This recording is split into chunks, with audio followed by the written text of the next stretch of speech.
Dahil day off ko ngayon, magluluto ako. Kaya tara, magluto tayo. Pero bago tayo magluto, suotin natin tong maganda nating apron para magmukha tayong maganda. Ipagluluto ko ng tongkatsu ang aking pamilya. So tara, samahan niyo ako. Ito pala guys, ang repolyo ng Japan. Gagamitin natin ito mamaya para sa gulay. Ito naman yung nabili kong karne. 2 pack ang nabili ko dahil mura lang. Ayan, nakasale sila. Ito naman yung breadcrumbs, gagamitin din natin mamaya. Maghanda naman tayo ng 3 itlog at batihin natin. Batihin ng batihin, batihin ng batihin. Tapos, imekos-mekos natin sa ating karne. Gandahan natin ang pagmekos-mekos natin sa itlog dun sa karne para sumara. Parang minamarinate lang natin yung karne guys para magkaroon ng lasa. So hindi ko na sinabi, nilagyan ko yan ng asin at paminta no para may lasa naman. Yung kamay ko guys, hayaan nyo na yan kasi kami lang naman kakain yan. So ayan, lalagyan natin harina. Ay yung butter ng hindi yan pork chop, lututuin ko guys ha. Tongkatsu yan. Mikos-mikos natin yan. Huwag kayo mag-alala guys, nagugas ako ng kamay. Tsaka kami lang ang kakain ng aming pagkain. Kay kasama. Anong kayo? Panggap na naman kayo. Nakasama kayo sa aming pagkain.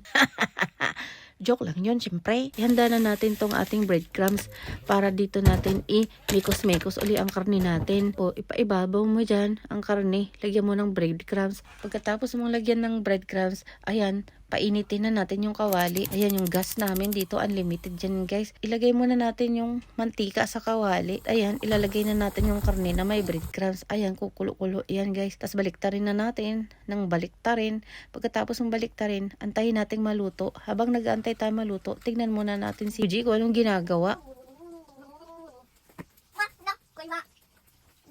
Naglalaro lang siya mag-isa guys. Oh, ang bait ng batang yan. Oh.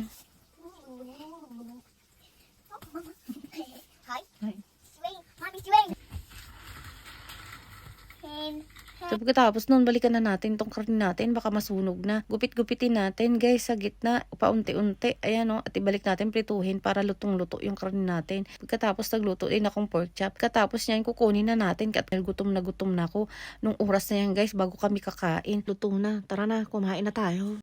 Ito na yung gulay natin, hinugasan na natin. Makakaubos na naman tayo ng isang kalderong kanin. Siyempre, hindi mawawala talaga yung sabaw ng ating asawa. Hindi kasi ito nabubuhay ng walang sabaw para tong bulanon. Ito pala yung sauce na gagamitin natin sa tongkatsu. Ayun yung aking asawa oh. Sarap.